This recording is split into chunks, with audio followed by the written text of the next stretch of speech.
नमस्कार। आपका वामिका एकेडमी पर स्वागत है। जैसा कि आपका कॉर्पोरेट अकाउंटिंग वाला पार्ट चल रहा है, जिसमें ऑलरेडी आपकी 8 क्लास हैं, यानी पार्ट एच कंप्लीट हो चुका है।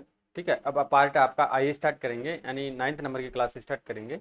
ठीक है, जो भी साथी चैनल पे नए हैं तो चैनल को सब्सक्राइब करें, वीडियो को लाइक करें, शेयर उससे करें, ताकि आपको जेवीएनएल भर्ती परीक्षा 2026 के रिगार्डिंग जो भी पाठ्य सामग्री है पार्ट ए के रिगार्डिंग, वो फ्री ऑफ कॉस्ट इस यूट्यूब चैनल के माध्यम से आपको मिल सके। अब इसके लिए क्या करना है आपको, सबसे पहले आपको वामिका एकेडमी चैनल को सब्सक्राइब करना है, और मैं प्रत्येक वीडियो को डिस्क्रिप्शन में टेलीग्राम चैनल और व्हाट्सअप ग्रुप का लिंक पिन कर रहा हूँ, तो आपको वो टेलीग्राम चैनल व्हाट्सअप ग्रुप जरूर ज्वाइन करना है। जैसे जो क्लास अपलोड होती है तुरंत आपको हो सकता है नोटिफिकेशन लेट मिले यूट्यूब से, तुरंत आपको टेलीग्राम चैनल के माध्यम से क्लास मिल सके, और जो भी पीडीएफ है, नोट्स है, एमसीक्यूज है, जो भी इन्फॉर्मेशन एक्सेट्रा जो भी है, वो तुरंत आपको टेलीग्राम चैनल के माध्यम से अवेलेबल करवा दिया जाएगा। और जो भी क्लासें कंप्लीट हो चुकी है, 120 क्लास कंप्लीट हो चुकी है ऑलरेडी, तो उसके लिए रिगार्डिंग मैंने डिस्क्रिप्शन में लिंक दे रखा है प्ले लिस्टों का, तो उन प्ले लिस्टों को आप जरूर देखें, जो भी क्लासें हैं आपको तुरंत मिल जाएगी। और जैसे ही आपका कोर्स कंप्लीट कर लेंगे, जल्दी 1 महीने में पूरा हो जाएगा।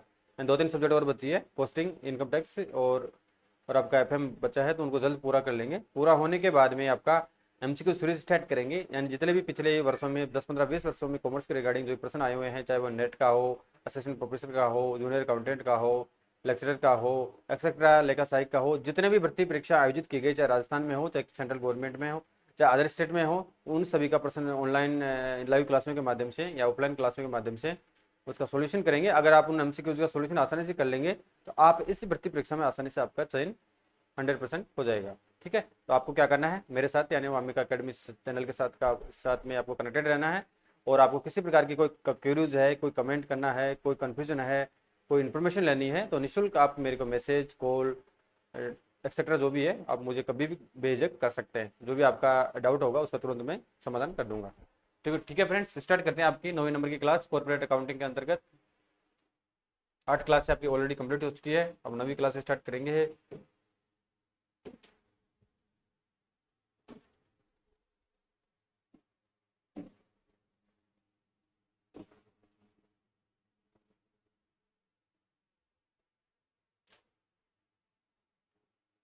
तो लास्ट क्लास में आपका फ्रेंड्स कंपनी के अंतिम खातों के बारे में बात कर चुके थे, यानी बैलेंस शीट कैसे बनाई जाती है, फाइनेंशियल स्टेटमेंट या पिंडल अकाउंट किस प्रकार से बनाया जाता है, और उसके अलावा अंशों का मूल्यांकन किस प्रकार से किया जाता है, अंशों के मूल्यांकन की कौन कौन सी विधियां हैं, क्या क्या सूत्र है, फॉर्मूला है, और फिर कंपनी का अंशों की उचित मूल्य विधि क्या होती है, और कंपनी समापन वाला चैप्टर चल रहा था, जिसमें कंपनी समापन के बारे में बात कर चुके थे। कंपनी समापन क्या होती है, समापन किस प्रकार से किया जाता है, ऐच्छिक समापन क्या होता है, न्यायालय द्वारा समापन किस स्थिति में किया जाता है, स्थिति विवरण क्या होता है, और जो निस्तारक होता है वो क्या होता है, लिक्विडेटर क्या होता है, उसके बारे में यहाँ पे बात कर चुके थे। अब यहाँ से बात करेंगे स्थिति विवरण के बारे में, यानी कंपनी का समापन से देख लेते हैं। तो कंपनी अधिनियम 2013 की धारा 270 के अनुसार एक कंपनी का समापन किसी भी विधि से हो सकता है। हालांकि मैं पहले बता चुका हूँ, लास्ट वीडियो में देखना आप, इसको शॉर्ट में देखते हैं। एक तो न्यायालय द्वारा समापन होता है, और उपरोक्त के कारण होते हैं इसमें। वैचारिक समापन होता है, जो अंशधारियों के सवाल क्रेडिटर के सभा के द्वारा पास किया जाता है। और स्थिति विवरण होता है, ट्रिब्यूनल द्वारा अस्थायी निस्तारक की नियुक्ति की जाती है। अब अस्थायी निस्तारक की नियुक्ति करने के बाद में विद इन 30 डेज में जो कंपनी के डायरेक्टर होते हैं, मैनेजर्स होते हैं, उनको बैलेंस शीट देनी होती है। किसको, निस्तारक को, लिक्विडेटर को, कि कितने असेट्स है, कितनी लाइबिलिटीज है, किनको भुगतान करना है, किन से पैसा रिकवर करना है, तो उसके माध्यम से लिक्विडेटर कार्य करता है। अब इसमें आपकी अब यहाँ से स्टार्ट करेंगे, नया टॉपिक यहाँ से स्टार्ट होगा। स्थिति विवरण, जो स्थिति विवरण होता है, क्या होता है स्थिति विवरण, उसमें 8 प्रकार की सूचियां होती है। कितनी होती है, 8 प्रकार की सूचियां, ए से लेके एफ, सॉरी एच तक, ए से लेके एच तक की सूचियों के बारे में बात करेंगे। इस सूची में किसका उल्लेख किया गया है, किसको इसमें समाहित किया जाता है, किसके द्वारा, लिक्विडेटर निस्तारक द्वारा। अब देखते हैं, 30 दिन के अंदर कंपनी का स्थिति विवरण बनाकर निस्तारक को देना पड़ता है। अब स्थिति विवरण के साथ निम्नलिखित 8 सूचियां प्रस्तुत करनी होती है। अब इनको 1 बाय 1 अपन देखते हैं। फर्स्ट सूची है फ्रेंड्स आपकी, कौन सी सूची है, फर्स्ट ए। इसमें क्या क्या शामिल किया जाता है, इसमें नगद होता है, एक प्राप्त विपत्र जो बीआर होते हैं, सहित चालू संपत्तियां, गिरवी न रखी गई स्थायी संपत्तियां, बकाया मांग राशि, पशुधन, लाइव स्टॉक को यहाँ पे दिखाया जाता है। किसमें दिखाया जाता है, सूची फर्स्ट में आपको विशेष ध्यान रखना है, प्रश्न आ सकता है इस प्रकार से। सूची बी के अंतर्गत लिक्विडेटर क्या क्या रखता है, इसके अंतर्गत गिरवी रखी गई संपत्तियों को शामिल किया जाता है। सूची सी के अंतर्गत, इसके अंतर्गत पूर्वाधिकार, जो भी पूर्वाधिकार लेनदार को शामिल किया जाता है। कंपनी अधिनियम 2013 की धारा 326 कौन सी है, यानी कंपनी एक्ट 2013 की धारा 326 के अनुसार समापन की स्थिति में निम्नलिखित लेनदार पूर्वाधिकार, निम्नलिखित लेनदार पूर्वाधिकार लेनदार माने जाते हैं। अब कौन से कौन से लेनदार है जो पूर्वाधिकार एक तरह से प्रेफरेंस लेनदार माने जाते हैं। एक तो होता है कर्मचारियों को देय मजदूरी या वेतन सूची सी में शामिल की जाती है। इसके अलावा सरकार या स्थानीय सत्ता को देय कर लगान आदि सूची सी में शामिल होता है। इसके अलावा कंपनी द्वारा नियुक्ता की हैसियत से राज्य बीमा अधिनियम यानी ESIC एक्ट 1948 या किसी अन्य कानून के अंतर्गत जो देय राशि है एक तरह मेडिकल के रिगार्डिंग वो इसमें शामिल होती है। उपरोक्त राशियां समापन के आदेश की तिथि यदि निस्तारक नियुक्त नहीं हुआ है या निस्तारक की नियुक्ति तिथि एवं ऐच्छिक समापन की स्थिति में समापन या प्रस्ताव पारित होने से पूर्व के 12 माह से संबंधित होनी चाहिए। कर्म किससे संबंधित होनी चाहिए? पूर्व के 1 वर्ष से संबंधित होनी चाहिए। कर्मचारियों का वेतन या मजदूरी 20,000 रुपये प्रति व्यक्ति या 4 माह का वेतन या मजदूरी दोनों में से जो भी कम है पूर्वाधिकार एक तरीके से मानी जाती है, यानी इनको ये पेमेंट करना अनिवार्य होता है कंपनी के समापन के समय।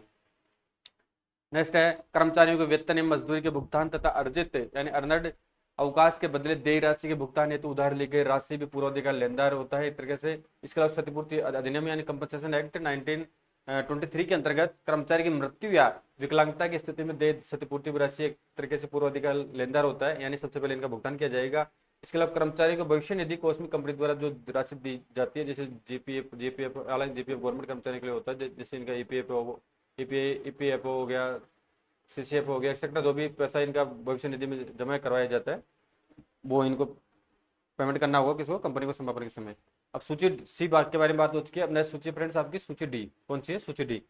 कंपनी की समस्त संपत्तियां पर चल प्रभार रखने वाले ऋण पत्रधारी इस सूची में शामिल किए जाते हैं। जो चल प्रभार का मतलब जो गिरवी रखी गई संपत्ति, तो वो एक तरीके से यहाँ पे इस सूची में शामिल किए जाएंगे। इसके अलावा सूची ई के बारे में बात करें तो उपरोक्त जो सूची आपकी BCD सूची है, कौन सी? BCD में वर्णित लेनदारों के अतिरिक्त शेष लेनदार जो भी है वो इस सूची में शामिल किए जाएंगे। यानी उपरोक्त जो भी लेनदारों के बारे में बात हो चुकी है, जो पूर्वाधिकार लेनदार कौन कौन से होते हैं, उसके अलावा जो भी क्रेडिटर्स रिमेनिंग होते हैं वो सूची ई में शामिल किए जाते हैं।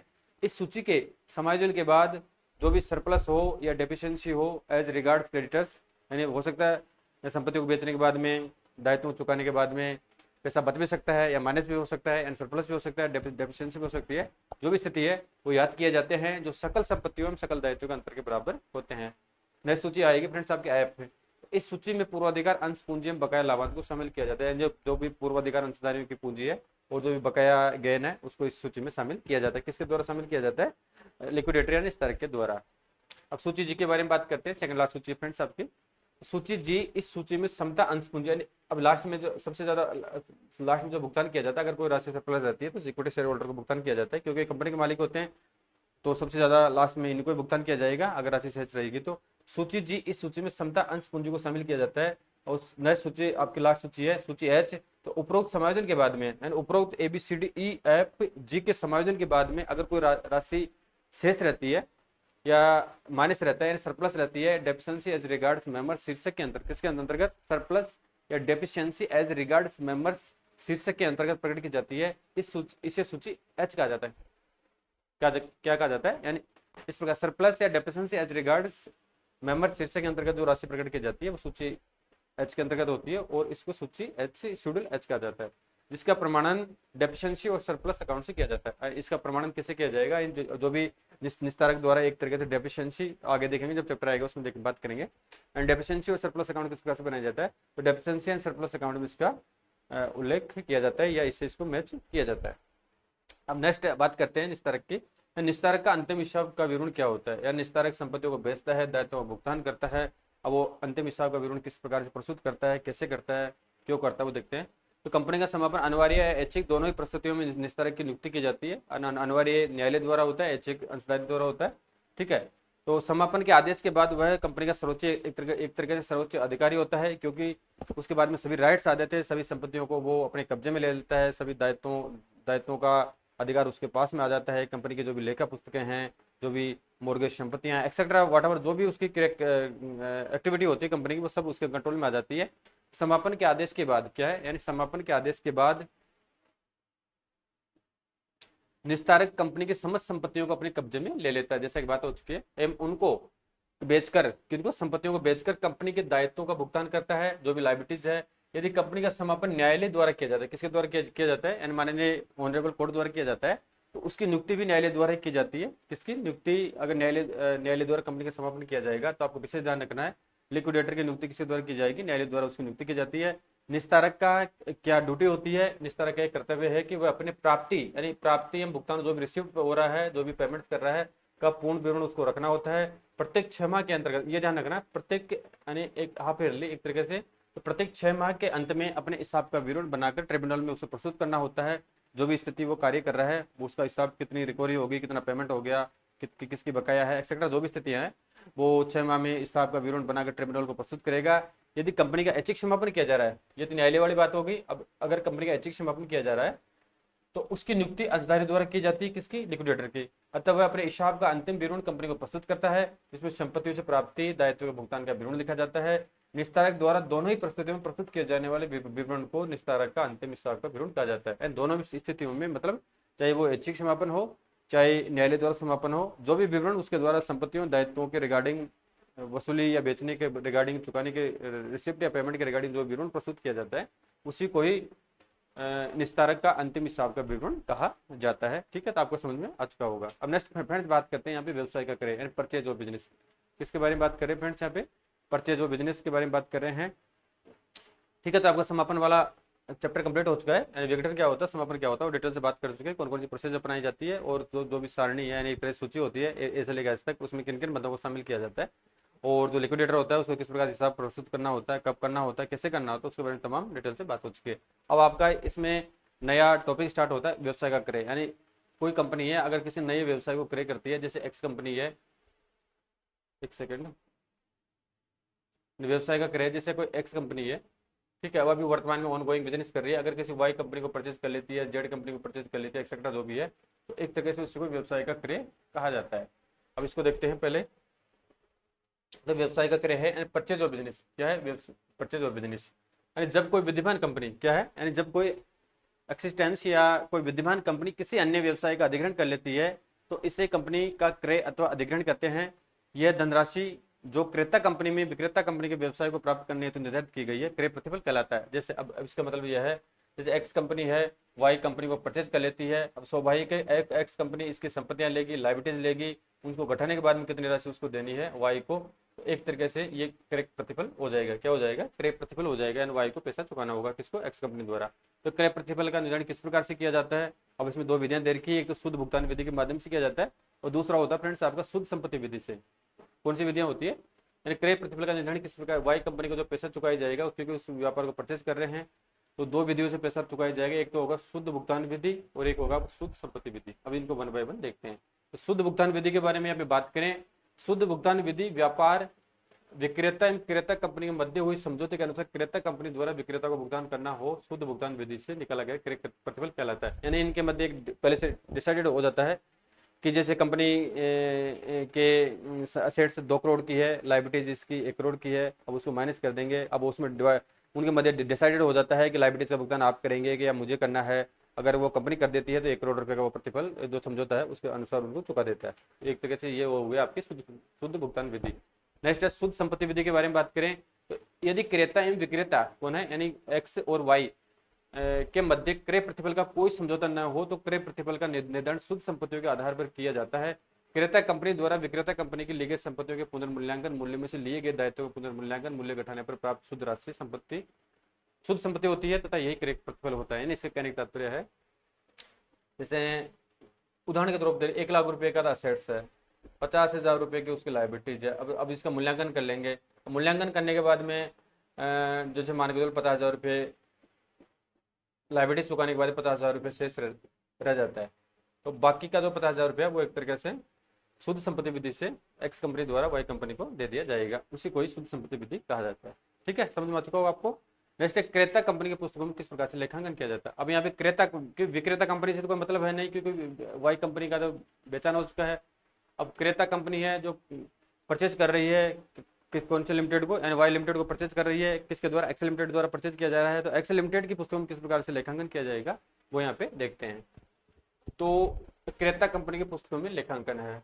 तो व्यवसाय क्रय करने पर क्रेता कंपनी की पुस्तकों में लेखा परीक्षा निम्नानुसार की जाती है। किस प्रकार से की जाती है? फसली बात करेंगे और व्यवसाय क्रय करने का लेखा करेंगे। फसली तो होगा व्यवसाय का जो क्रय किया गया उसका लेखा होगा, उसमें एंट्री हो जाएगी आपकी business purchase account debit to vendors, जो विक्रेता है उसका यहाँ पर नाम आ जाएगा जो भी वाई लिमिटेड है। Business purchase account debit to vendors for business purchase for a consideration, जो भी प्रतिफल दिया गया है, जैसे 50,000 रुपया दिया गया है, 5 लाख दिया गया, 10 लाख दिया गया, एक्सेट्रा जो भी राशि दी गई है वो यहाँ पे आ जाएगी। नेक्स्ट की गई क्रय की गई संपत्तियों में दायित्वों का लेखा करने है, तो यानी जो भी अब स्वाभाविक है क्रय करेंगे तो आपको असेट्स भी लेनी होगी, लाइबिलिटीज का भुगतान करना होगा, तो उस संबंध में एंट्री क्या होगी, तो वेरियस असेट्स, जो भी वेरियस असेट्स उसका नाम यहाँ पे आ जाएगा, टू वेरियस लाइबिलिटीज, जो भी वेरियस लाइबिलिटीज वो आ जाएगी, टू बिजनेस परचेज, ठीक है, टू भी बिजनेस परचेज है वो यहाँ पे आ जाएगी। अब इसका मतलब ये होगा जैसे आपके 1 लाख रुपए की वेरियस असेट्स हो गई, 50,000 रुपये आपका लाइबिलिटीज हो गई, तो एक तरह बिजनेस परचेज के लिए आपको 50,000 रुपये का पेमेंट करना होगा, इस प्रकार से आपको राशि आ जाएगी। And four various assets and liabilities taken over है। अब क्रय प्रतिफल का भुगतान करेंगे, इस प्रकार से होने के बाद में, ये कार्यवाही कंप्लीट होने के बाद में अब क्रय प्रतिफल का आपको भुगतान करना है, तो क्रय प्रतिफल को भुगतान करेंगे तो यहाँ पे वेंडर्स है, वेंडर्स बोले तो आपका वाई लिमिटेड है, तो vendors account debit to bank account to share capital है टू डिवेंचर है। अगर किस में आप भुगतान करना चाहते हैं, बैंक के नगद दे रहे हो, शेयर कैपिटल कर रहे हो, डिवेंचर में कर रहे हो भुगतान एक्सेट्रा जो भी है, फॉर परचेज कंसिडरेशन पेड, वो इस तरीके से आपकी यहाँ पे राशि आ जाएगी। अब इसमें नोट है, टिप्पणी, इसमें से प्रश्न आ सकता है, टिप्पणी को आपको विशेष ध्यान रखना है। और इस टिप्पणी बता रखी है, यदि डेबिट क्या क्या कह रहा है इसमें, यदि डेबिट की मदों का कुल योग क्रेडिट की मदों के कुल योग से अधिक है, यानी डेबिट की मदों का कुल योग क्रेडिट की मदों के कुल योग से अधिक है, तो यह आधिक्य पूंजी संचय खाते में क्रेडिट कर दिया जाएगा। यानी अगर ये जो डेबिट का योग ज्यादा होगा सीआर से, तो स्वाभाविक है यहाँ पे आधिक्य होगा, तो पूंजी संचय खाते कैपिटल रिजर्व अकाउंट में इसको शेयर कर देंगे। अगर इसका विपरीत है, अगर डेबिट पक्ष का योग कम है, शेयर पक्ष का योग ज्यादा है, यानी यदि डेबिट की मदों का योग क्रेडिट की मदों के योग से कम है, तो ये कमी ख्याति खाते में डेबिट कर जाएगी, क्या हो जाएगी, यानी ख्याति एक तरह से कंपनी की गुडविल है, तो ख्याति खाते में, यानी गुडविल के लिए उसको पेमेंट चुकाना होगा, तो ख्याति खाते में इसको क्या कर देंगे, डेबिट कर देंगे। ये चीज़ आपको विशेष रूप से ध्यान रखनी है। ठीक है फ्रेंड्स, तो आपका ये चैप्टर कंप्लीट कर चुके हैं, ज़्यादा बड़ा चैप्टर नहीं है, छोटा ही है और वीडियो ज़्यादा लंबा नहीं है। इसमें फर्स्टली तो अपने कंपनी समापन के बारे में बात की थी, हालांकि लास्ट वीडियो में पहले भी बात हो चुकी थी, उसमें डिटेल से देखना अपना, डिटेल से आप देखना उसको। फिर कंपनी समापन किस प्रकार से किया जाता है, इसके विवरण क्या होता है, लिक्विडेटर क्या होता है, सूची ए से लेकर ऐप, सूची ए से लेकर ऐप क्या होती है, 8 सूचियों में किन किन को शामिल किया जाता है, पूर्वाधिकार लेनदार क्या होता है, उसके बारे में बात हो चुकी है, और जो भी बेसिक प्रोविजंस उसके बारे में बात कर चुके हैं, और निस्तार का अंतिम हिसाब क्या होता है, और व्यवसाय का क्रय किस प्रकार से किया जाता है, क्रय प्रतिफल का निर्धारण किस प्रकार से होता है, शुद्ध भुगतान विधि, शुद्ध संपत्ति विधि क्या होती है, क्रेता कंपनी की पुस्तक में किस प्रकार से लेखांकन किया जाता है, और जो भी अगर डेबिट की मदों का योग अधिक है तो रिजर्व सरप्लस होता है, उसको संचय खाते में क्रेडिट कर दिया जाता है, और अगर इसके विपरीत यानी सीआर पक्ष का योग अगर डेबिट पक्ष से ज़्यादा है, तो उस संबंध में एक तरह से कमी होती है, तो ख्याति खाते में उसको डेबिट कर दिया जाता है। इसके बारे में अपन डिटेल से बात कर चुके हैं। तो आपका चैप्टर कंप्लीट हो चुका है। अभी कॉर्पोरेट का अकाउंटिंग का आपका 3-4 वीडियो और बनेंगे, जल्दी उनको कंप्लीट कर लेंगे, फिर आपका इनकम टैक्स स्टार्ट कर देंगे 2025 वाला। ठीक है, अगर इस संबंध में आपको किसी प्रकार को क्वेरीज हो, कमेंट करना हो तो मुझे जरूर कमेंट करें। आपके जो भी क्वेरीज है, समस्या है, उसका तुरंत रूप में समाधान कर दूंगा। Thank you.